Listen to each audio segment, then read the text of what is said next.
Hold up. Yeah.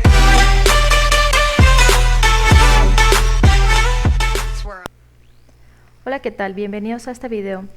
Hoy les vamos a hablar sobre el diagnóstico y tratamiento de las dislipidemias. Comenzando con qué son, pues estas son un conjunto de enfermedades que resultan de niveles altos y anormales de colesterol y triglicéridos en sangre, y estos van a favorecer enfermedades cardiovasculares a corto, mediano y largo plazo. Estas se van a dividir en primarias y secundarias. Las primarias se van a desarrollar por defectos en las enzimas, en los receptores o en los metabolitos, y nos van a crear una síntesis y eliminación de las lipoproteínas de manera inadecuada. Dentro de las primarias se encuentra la hipercolesterolemia familiar, la hiperlipidemia familiar combinada, la disbeta-lipoproteinemia y la hipertrigliceridemia familiar. En las secundarias encontramos que se van a dar por alteraciones en los lípidos como consecuencia de otras enfermedades, como puede ser diabetes mellitus, enfermedad renal crónica, consumo excesivo de alcohol, tabaquismo, etc. Y estas nos van a condicionar la aterosclerosis. Los niveles normales de colesterol total, según la Guía Mexicana de Práctica Clínica 2016, van a ser menores a 200 miligramos por decilitro.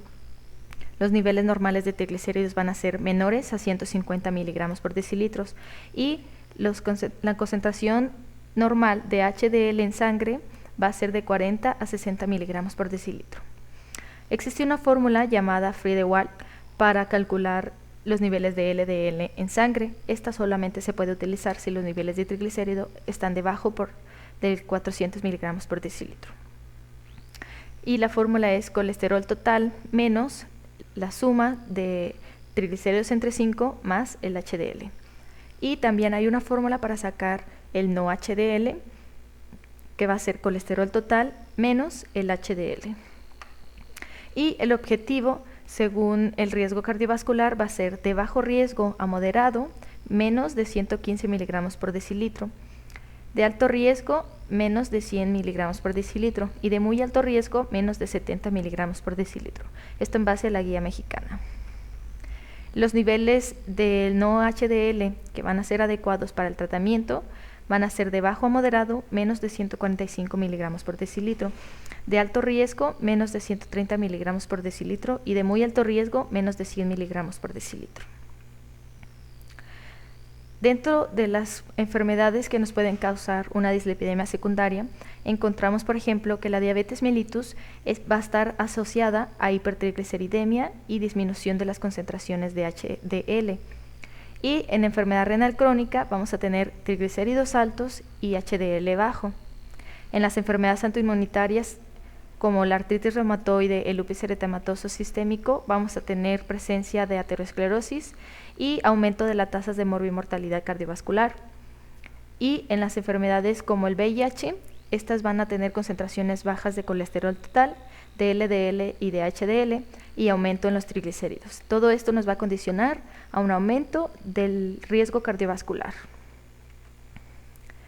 Para evaluar al paciente con dislipidemia tenemos que hacer una adecuada historia clínica y una exploración física completa, enfocada en buscar comorbilidades o enfermedades que nos puedan derivar a esta dislipidemia, como enfermedades cardiovasculares asociadas a aterosclerosis, una historia familiar de muerte cardiovascular prematura, pancreatitis, hipertensión, diabetes, obesidad o dislipidemia, y algunos otros factores de riesgo o consumo de fármacos que alteren el perfil de lípidos. Otras causas secundarias, la evaluación de una correcta dieta y de una correcta actividad física, y en la exploración física vamos a buscar santomas, soplos carotídeos, disminución de los pulsos, anormalidades en fondo de ojo, elevación de la tensión arterial y un índice de masa corporal y de perímetro de cintura elevados. Para sospechar de una hipercolesterolemia familiar, tendremos niveles de LDL mayores a 190 miligramos por decilitro, una vez excluidas las causas secundarias. Vamos a tener una presencia de enfermedad coronaria prematura en hombres menores de 55 años o mujeres menores de 65 años, o tener niveles de LDL sin tratamiento de 190 en personas menores a 20 años, de 220 en personas de 20 a 29 años, de 250 en adultos de más de 30 años, presencia de síntomas o historia familiar de altos niveles de colesterol. También estos síntomas se van a presentar en los más frecuentes de los tendones, como el Aquiles y el extensor de los dedos, y menos frecuentemente en el patelar y en el tríceps. El arco corneal va a estar anormal en pacientes menores a 45 años. Podemos encontrar síntomas tuberosos en personas de menos de 25 años. Podemos encontrar santelasmas en pacientes de menos de 25 años, y mientras más jóvenes sean, mayor es la sospecha de hipercolesterolemia familiar. Sin embargo, la mayoría de los pacientes no van a presentar datos clínicos. El abordaje diagnóstico va a depender de la severidad de la hipercolesterolemia. En casos en donde el colesterol es mayor a 300 miligramos por decilitro o el no HDL va a estar mayor a los 220 miligramos por decilitro, las etiologías más comunes van a ser hipercolesterolemia familiar, hipotiroidismo, colestasis y síndrome nefrótico. Si tenemos el colesterol entre 200 y 300 miligramos por decilitro, la causa más común va a ser el consumo excesivo de grasas saturadas o colesterol, fármacos, obesidad y otras causas secundarias. Para hacer el diagnóstico podemos hacer un tamizaje de dislipidemias, que va a ser un perfil lipídico, en el que vamos a pedir colesterol total, HDL, LDL y calcular el no HDL en personas que no tienen factores de riesgo a partir de los 20 años. Y se recomienda repetir cada 5 años la medición de este perfil de lípidos si sale normal. En caso de pacientes que tengan más de 20 años, que no tengan síntomas, pero que su colesterol total sea mayor a 230 miligramos por decilitro o su LDL sea mayor a 190 miligramos por decilitro, debe investigar y descartarse una causa secundaria que pueda tratarse. En caso de hipercolesterolemia familiar, se debe iniciar tratamiento con estatinas.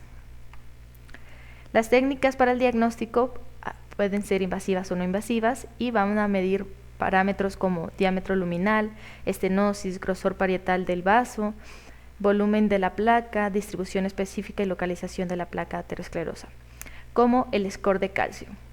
Este se evalúa por medio de una tomografía y va a ser muy significativo cuando tengamos más de 300 unidades de Agaxon. Y les puse esta tablita en donde se ve que los niveles de calcio coronario van a ser de un puntaje de 0 a más de 300. En 0 tendremos un bajo riesgo, en 1 a 300 riesgo intermedio y más de 300 ya tendremos un riesgo alto. También existen otras técnicas como la medición del grosor de la capa íntima media carotidia.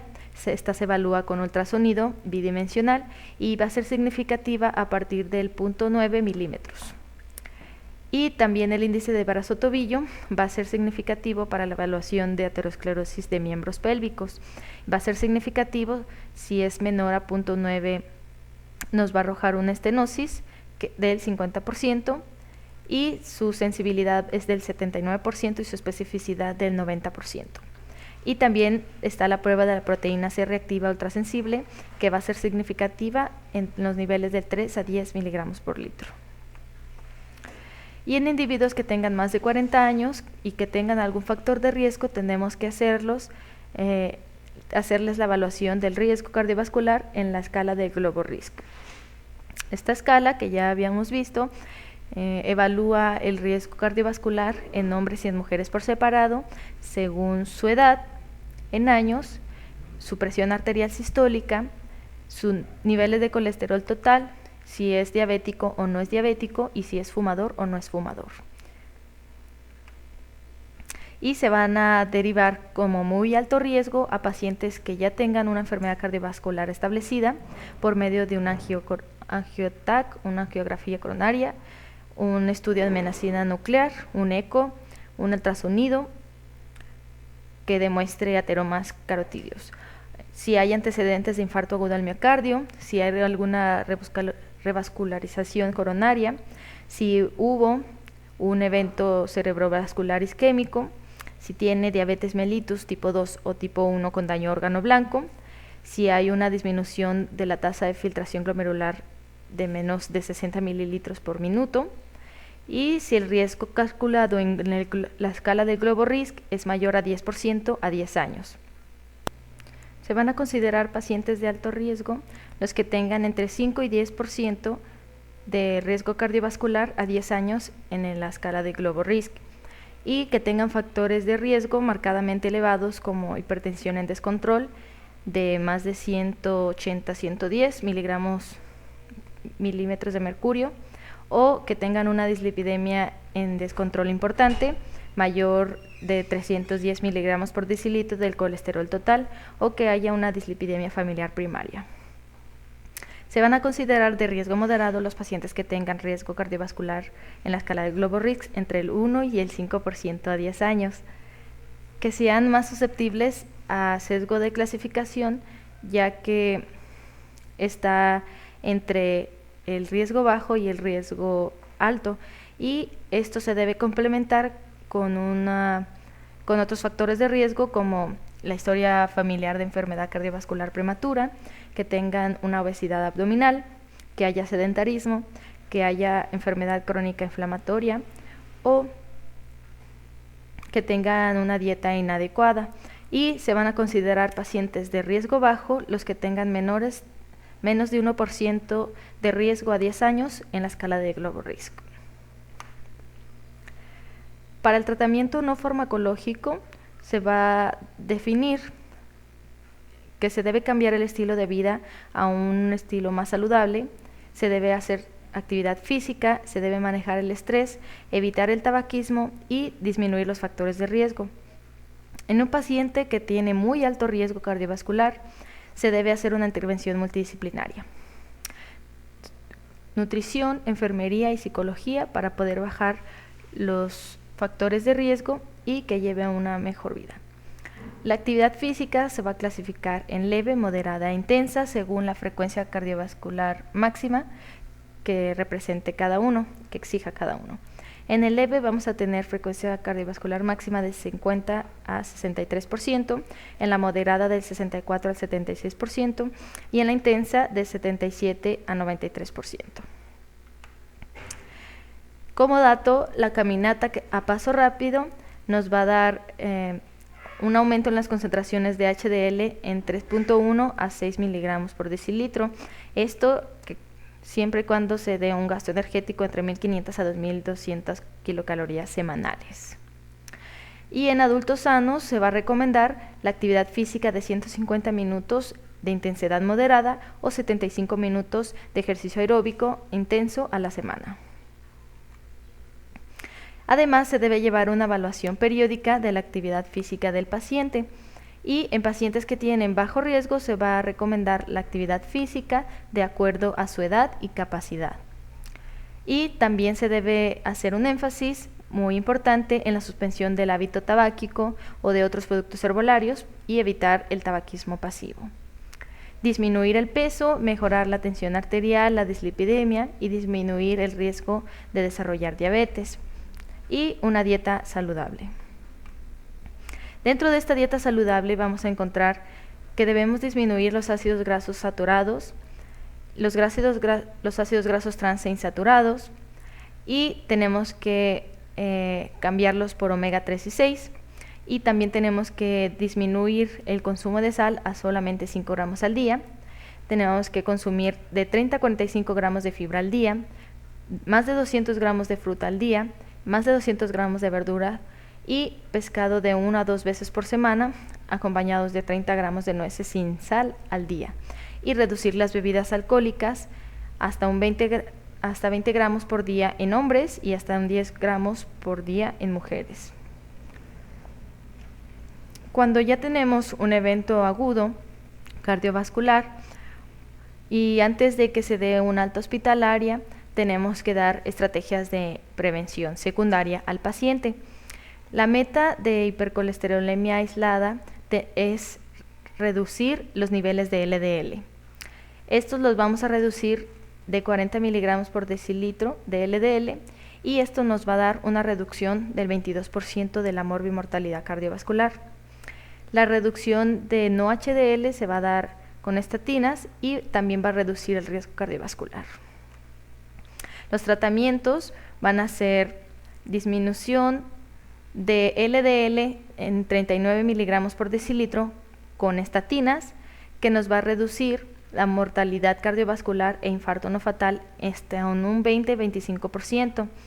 Y otros tratamientos para hipercolesterolemia van a ser los inhibidores de la hidroximetilglutaril coenzima A reductasa, que son las estatinas, inhibidores de la absorción del colesterol como ezetimiba y secuestradores de ácidos biliares. Además, va a estar los inhibidores de la proteína convertasa subtilicina, quexina tipo 9 o PCSK9. Hablando de las estatinas, estas nos van a ayudar a reducir la síntesis de colesterol a nivel hepático por inhibición de la hidroximetilglutaril coenzima A reductasa, y estas van a inducir la expresión del receptor LDL en la superficie del hepatocito, que va a disminuir a su vez las concentraciones de LDL circulante, de ApoB, incluyendo partículas de triglicéridos. Estos efectos de las estatinas nos van a ayudar a disminuir el LDL y por tanto reducir el riesgo cardiovascular, disminuir la progresión de la aterosclerosis coronaria y nos va a ayudar en la prevención primaria y secundaria. Las estatinas se van a clasificar en alta intensidad, moderada intensidad y baja intensidad. ¿Intensidad de qué? De reducción de los niveles de LDL.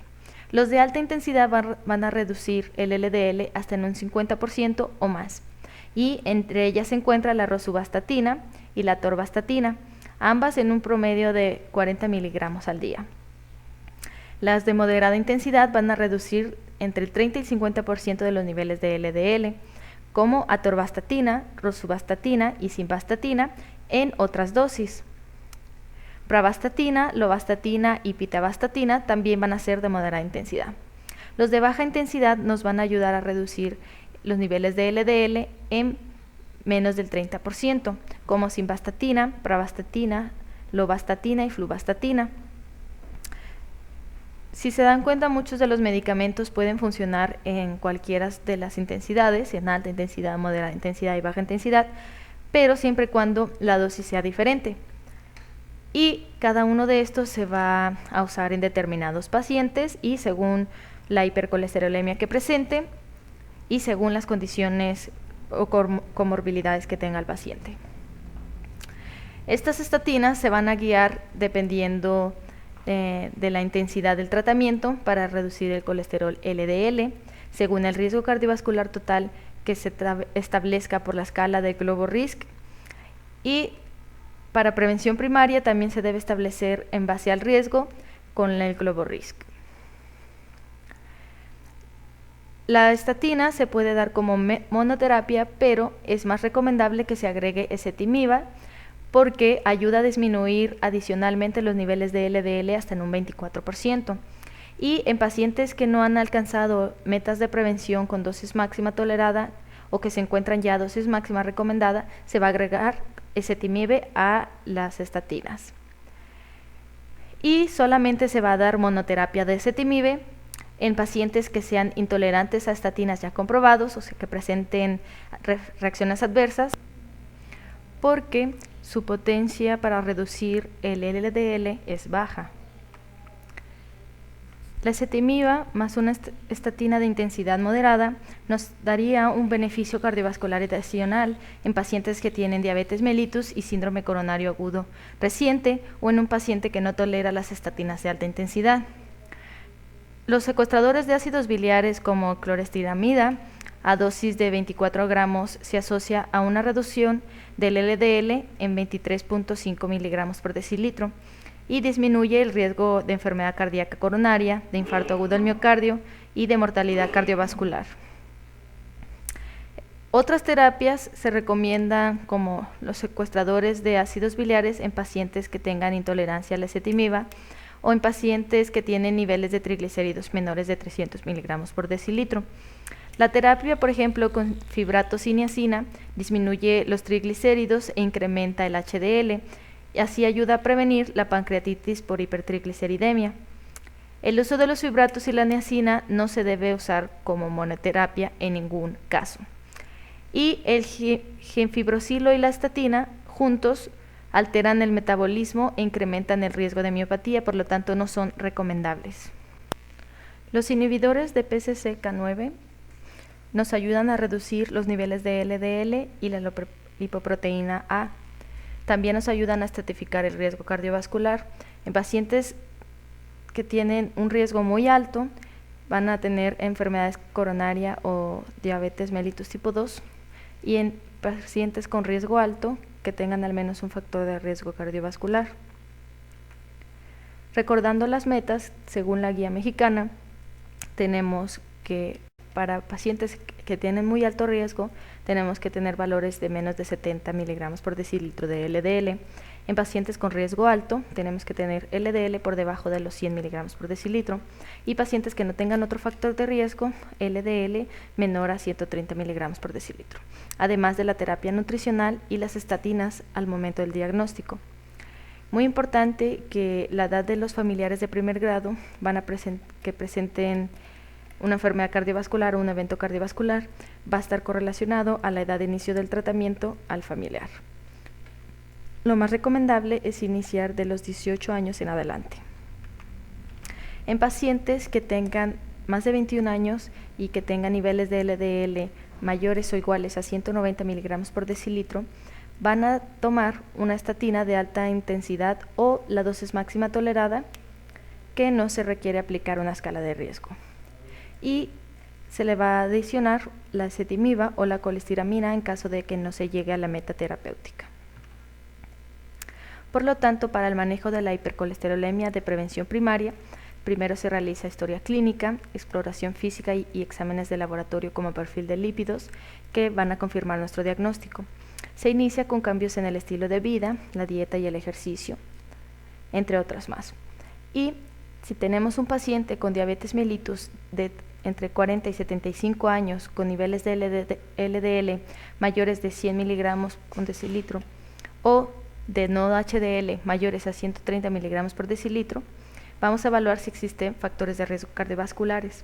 Si sí existen, se inicia tratamiento con estatinas de alta intensidad hasta llegar a la meta o a la dosis máxima. Y si no existen niveles de factores de riesgo, de todos modos se inicia con estatina, pero de moderada intensidad hasta llegar a la meta o a la dosis máxima tolerada. Posteriormente a esto, si se llegó a la meta de menos de 100 miligramos por decilitro de LDL y de menos de 130 de no HDL, si sí se llegó a la meta, se continúa vigilando la adherencia y fomentar los cambios en el estilo de vida. Si no, se insiste en que modifique su estilo de vida y se incrementa la intensidad de la estatina o se agrega ezetimiba. Si tenemos un paciente que no es diabético, que está en el mismo rango de edad de 40 a 75 años, si sus niveles de LDL son de 100 a 189 miligramos por decilitro y tiene un riesgo muy alto cardiovascular, se inicia con una estatina de moderada a intensidad alta hasta llegar a meta o a dosis máxima tolerada. De igual forma, si el paciente no es diabético, tiene de 40 a 75 años, pero sus niveles de LDL van de 155 a 189 miligramos por decilitro y tiene alto riesgo cardiovascular, se inicia estatina de moderada a alta intensidad hasta llegar a meta o a dosis máxima tolerada. Si el paciente tiene en cambio sus niveles de LDL de 155 a 189 miligramos por decilitro, pero su riesgo cardiovascular es moderado, se inicia con estatina de baja a moderada intensidad hasta llegar a la meta o a dosis máxima. De igual forma, si se llegó a la meta, se continúa vigilando la adherencia y los cambios de estilo de vida, y si no, se insiste en los cambios de estilo de vida, se incrementa la intensidad de la estatina o se agrega ezetimiba. Si tenemos un paciente que tiene hipercolesterolemia familiar o LDL por arriba de 190 miligramos por decilitro y descartamos ya las causas secundarias, vamos a iniciar el tratamiento con estatinas de alta intensidad hasta llegar a la meta o a la dosis máxima tolerada, y las metas van a ser menores de 70 miligramos si el riesgo es muy alto, menores de 100 miligramos si el riesgo es alto y 130 o menos si no tiene factores de riesgo. Si no se llegó a la meta, se insiste en los cambios de estilo de vida y se incrementa la intensidad de la estatina o se agrega ezetimiba. Y de igual forma, si sí se llegó a la meta, se continúa vigilando la adherencia y se fomentan los estilos de vida saludables.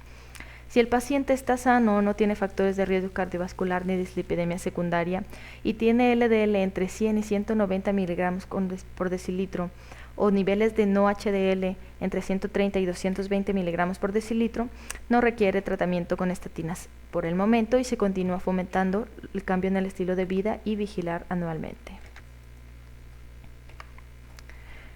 Para el manejo de hipercolesterolemia ya en prevención secundaria, vamos a tener un paciente ya diagnosticado o evaluado con algún evento cardiocerebrovascular, una enfermedad renal con tasa de filtración glomerular menor de 60 o arterial periférica, enfermedad arterial periférica y con LDL mayores de 70 miligramos por decilitro.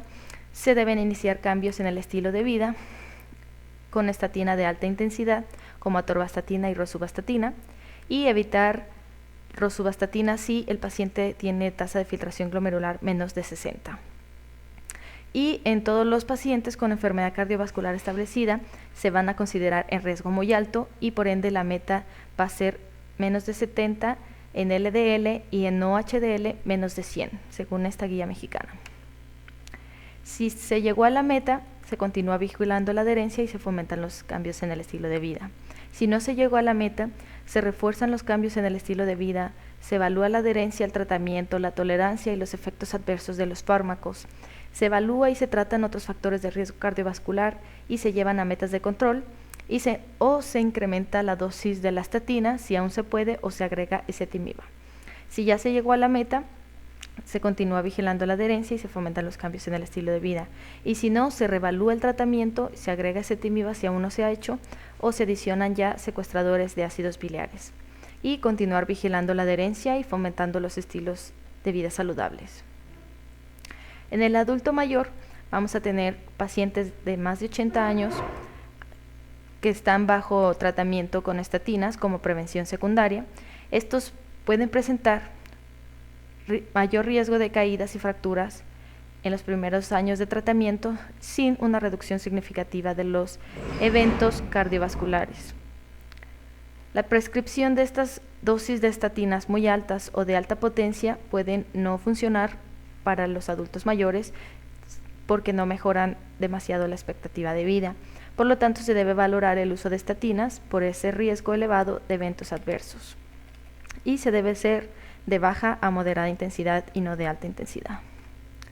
El espectro de eventos adversos musculares que se asocian al uso de estatinas incluye mialgias, miopatía, miositis, mionecrosis con mioglobinuria o lesión renal aguda. Y la prevalencia de miopatía en los pacientes que ya tomaron estatinas es de 5 a 10%. Sin embargo, el riesgo de reabdomiólisis es muy raro. Es más frecuente en adultos mayores y en mujeres.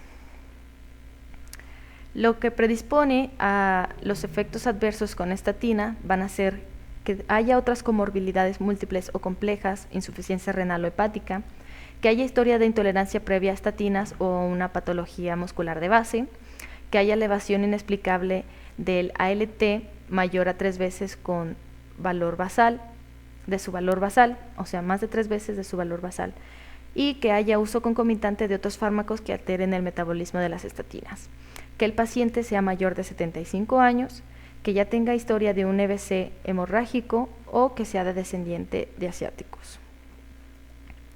Y en pacientes que ya tienen mialgias pero no elevación de la creatinfosfoquinasa o intolerancia, se puede establecer la dosis bajo ensayo y error con diferentes estrategias, como iniciar estatinas de baja potencia a dosis bajas, cambiar de estatinas, utilizar dosis en diferentes días de la semana con un incremento gradual.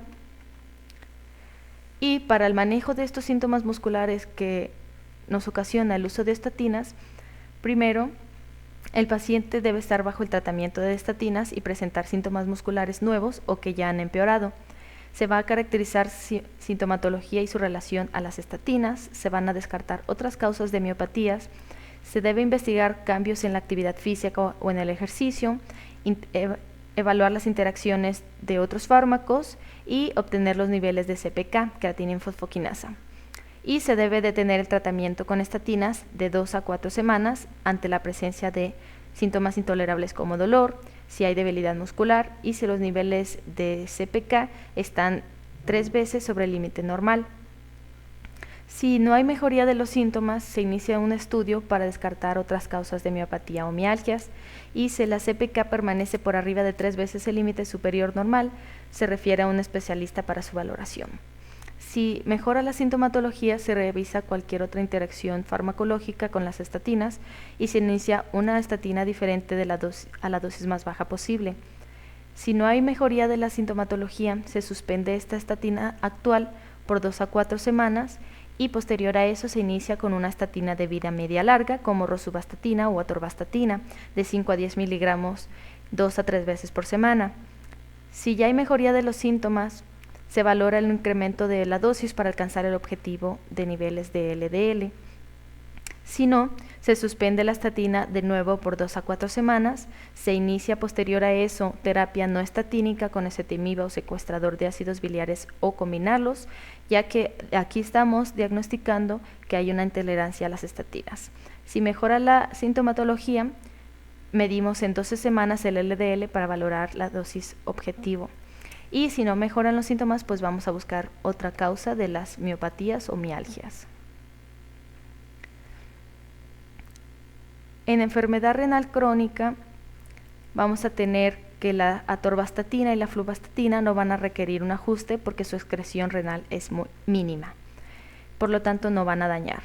Si tenemos que reducir la dosis al 50% de simvastatina y lovastatina, si la tasa de filtración glomerular es menor de 30 mililitros por minuto.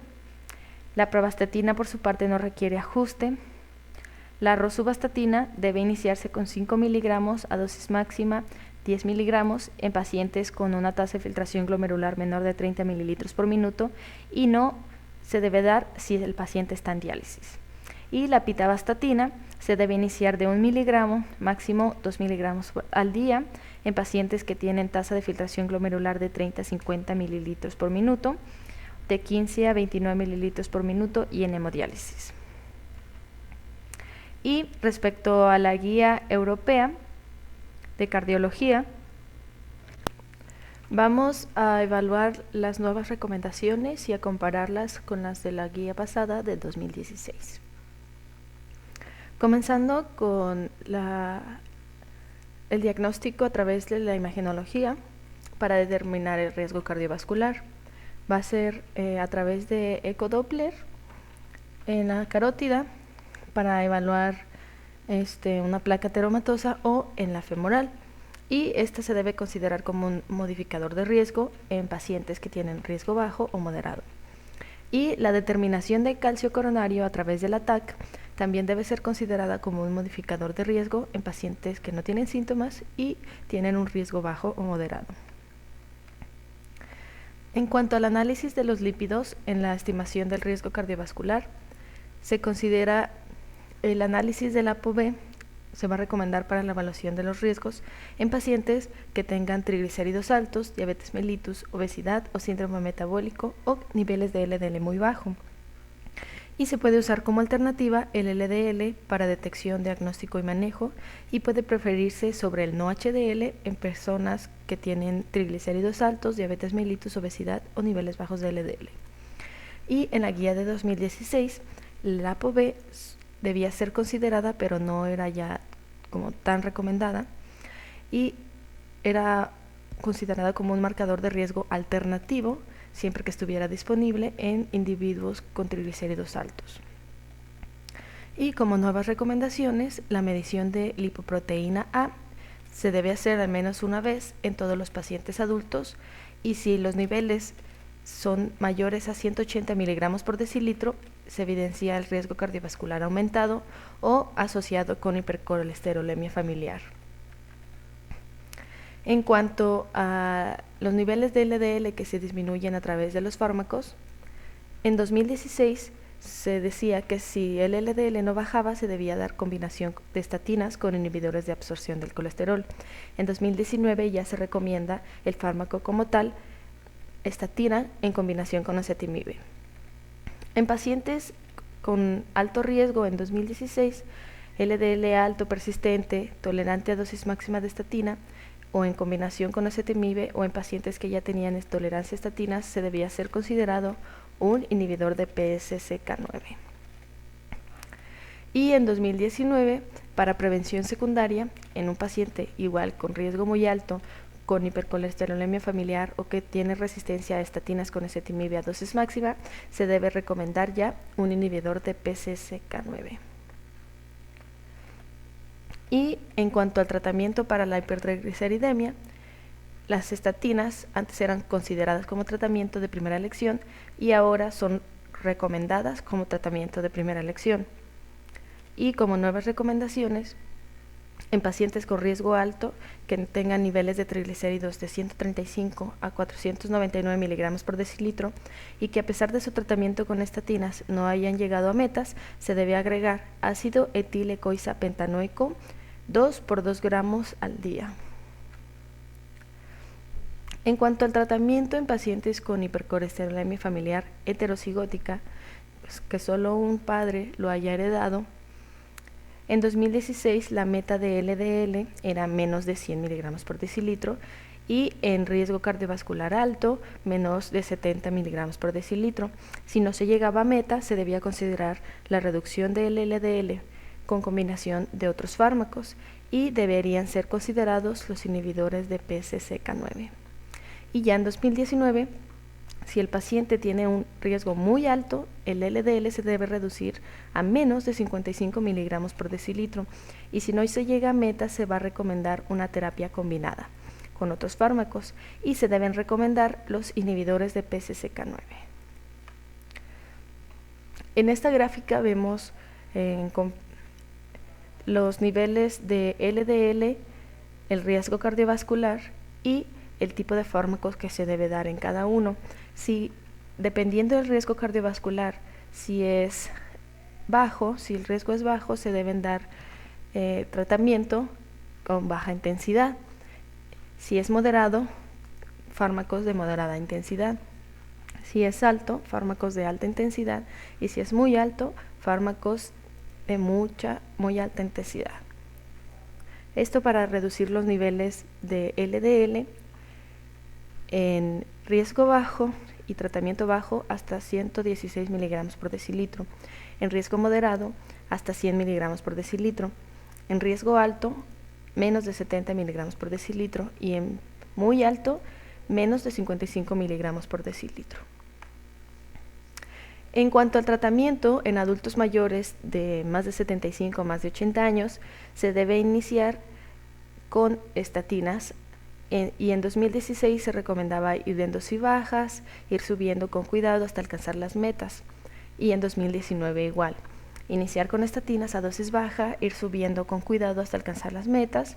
Y en caso de que exista insuficiencia renal significativa o interacciones con otros fármacos, se debe considerar quitar las estatinas o considerar las estatinas que ya comentábamos anteriormente, en donde no se necesitaba hacer un reajuste porque su excreción renal era mínima.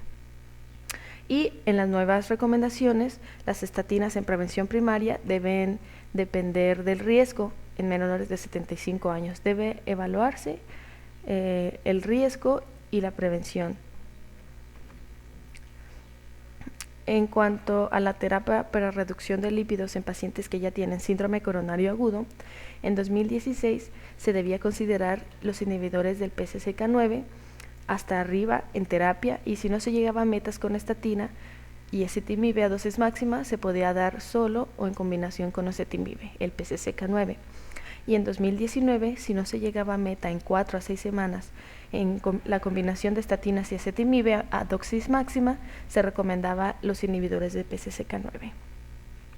Y como nuevas recomendaciones, si no se llega a metas con estatinas y ezetimibe a tope, se debe considerar agregar inhibidores de PCSK9 justo después de un evento coronario agudo. Y ya por último, en dislipidemias que estén en comorbilidad de diabetes mellitus, si es diabetes mellitus 2 y tiene un riesgo muy alto, los niveles se deben manejar por debajo de 55 miligramos por decilitro. Si es un riesgo alto, menos de 70 miligramos por decilitro. Y si es en diabetes mellitus 1, las estatinas van a ser recomendadas en pacientes que tengan riesgo alto y muy alto. Si no se llega a la meta, primero se va a intensificar la dosis de estatinas y en caso de no llegar a la meta se debe considerar agregar ezetimibe como segundo fármaco. Y las estatinas no deben ser recomendadas en pacientes que estén en premenopausia, que estén considerando embarazarse o que usan de manera inadecuada métodos anticonceptivos. Muchas gracias. Esto sería todo de mi parte.